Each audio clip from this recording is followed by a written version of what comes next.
Alright, in today's video we're going to go over the components on TPO and how to use it. So to start off, each of these letters stand for 30 minutes in time, and you typically see about 48, which is in one day, or unless you have it split for RTH and ETH. Here I have an example of a double distribution, and if you guys need like an example of what it would look like with candles, it would be like a balance right here, and then we completely dump lower, and we either accept or create new value or balance right here, right? So it'd be like right there, your extremes. Obviously they're not going to be accurate because I'm just trying to get the point across. But once you see all this, right, you notice that there's these single prints right here, from right here to right here. This indicates price has dropped really fast.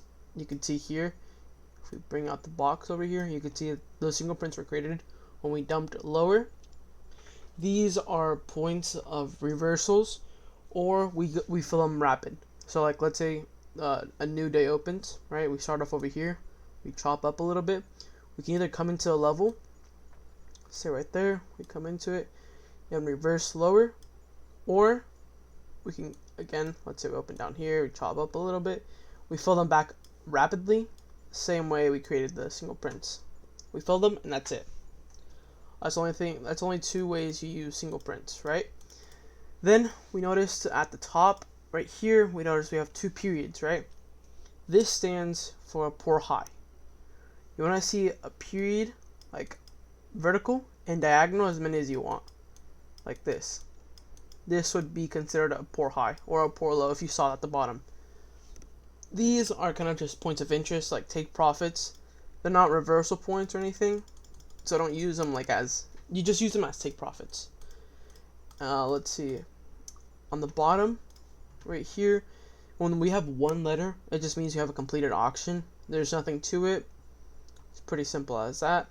And then shelves, it's pretty self-explanatory. You would be like right here to right here. You see the taper in the letters. And a ledge would look like, let me create it real quick. The ledge would be right here, two or more periods diagonally, so like to the side. You would need two periods for it to be an actual ledge, for it to be valid. You could say the more the better, but you want to include context on where we are, so that'd make it higher probability. And let's see what else is there to go over. That's really it for like the components. But another thing is, when you have a TPO, it'll show you the val high and val low and the POC. So like, let's say for example, we cut this off, right? And it's just this profile. The val high would be like somewhere right here, and the val low would be somewhere like right here, right? Let's delete this real quick, so you guys don't get confused. Alright, so it's just this profile. Val high, val low, and POC, right? These levels alone are not good enough. You should not, if like, let's say we're in the balance, we should not be shorting the val high, although you could. You just need really good context. But personally, I don't do it. I rather merge TPOs, and get a more accurate val high or val low. And for as a POC, this is really iffy. You would need to see like actual confirmation and have, again, context on why. Like, let's say we have a view up deviation band right here, just sitting on here. You can maybe see a reversal or whatever, a continuation. And yeah, naked point of controls is also the same thing. These are a little more stronger. Those could be like little points of interest as well. Those look like, if let's say we have a balance right here. Let me just make an axe, just like, imagine it's letters, but we have another one right here. And if we completely avoid this POC, this becomes a naked point of control. So if price comes back up, we start trading, we trade in here to the level. Let's say you get valid confirmation, you could short off it, or we could probably come up, go through it, come back down, and play the continuation. Simple as that.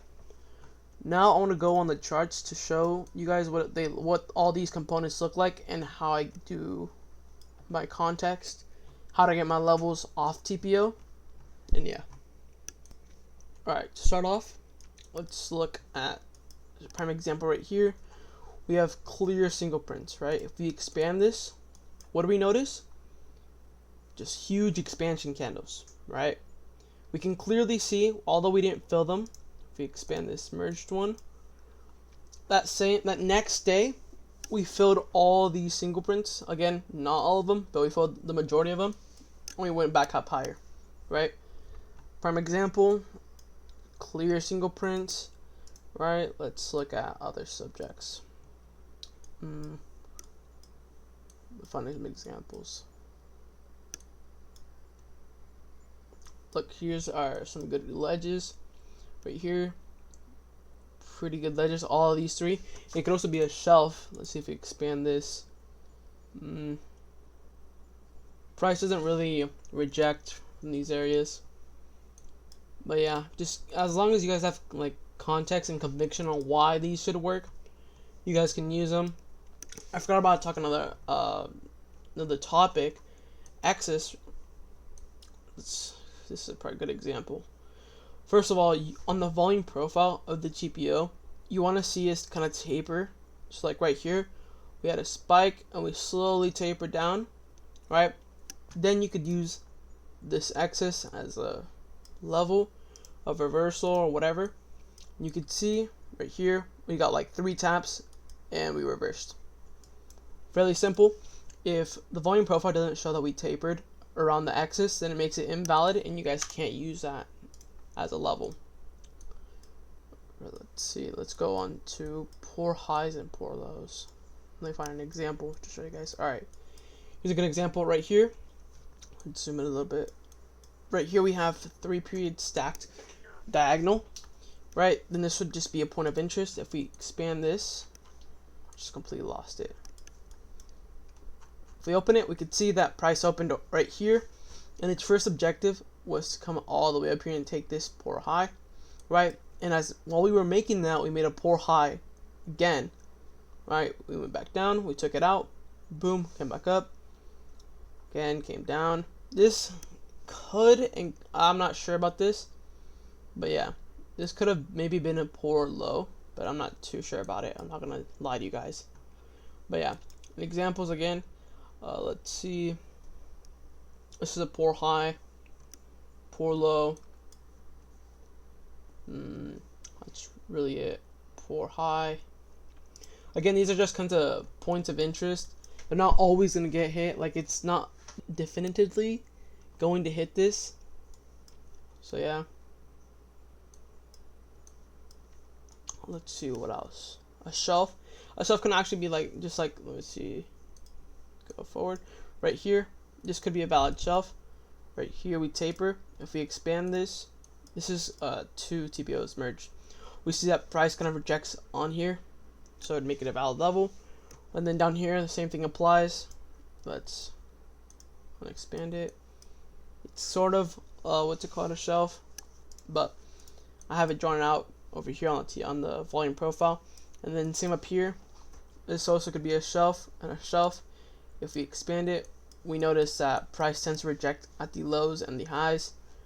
So for today, I'm kind of bullish. I want to see us come to like 503, 502, and then depending on what we do, get a reversal and come all the way back down. Pretty simple. Let's see. Now for like context, I just explained it. You want to merge these TPOs when we're in balance. So you can see, let me see. Let's expand this. You can see at the couple of past days, this is a 4-hour TPO, but a couple of past days, we've just kind of been in this range. So you would merge all these TPOs to get this big one. And these are sort of a lot more accurate, right? Again, like how I said, the val high and the val low are pretty accurate to what my levels are. So you could use those now. And again, you could see here. So yeah, that's kind of what I do to get a better understanding of where price wants to go or what it wants to do. Let's see. That's really it, to be honest. Let's expand this. Zoom in a little bit. Just an example. Let's say we had a poor high right here. I would be a lot looking forward to price coming up here and taking it out and then going lower. That would make my objective a lot more easier. Then if we take this out, and yeah, that's pretty much it. And then I line it with these profiles. It's a yearly profile. So yeah, that's really it. When it comes to TPO, it's fairly simple. There's not much to it. I personally use it for context. A lot of you guys can use it for levels. For levels, I would go on the weekly time frame of the TPO, and I would look for the most clearest balance on the TPO. So like, let's say if we forget about these two, this would have been the current balance, right? And I would expand it, zoom in a little bit, let's see. Right, I would have noticed like we're a little bit, let's see, kind of rejecting here. So this would be a really good example of having levels for shelves right here. And then if we unexpand it, you can see here where it aligned. And then we expand this next one, we see that it's constantly rejecting these lows. And then let's see if we expand this one, you can see, I guess we're missing a big chunk, but whatever. Later we create new balance here, so the level would need to get pushed back up right where it was. So it's pretty simple, just like that.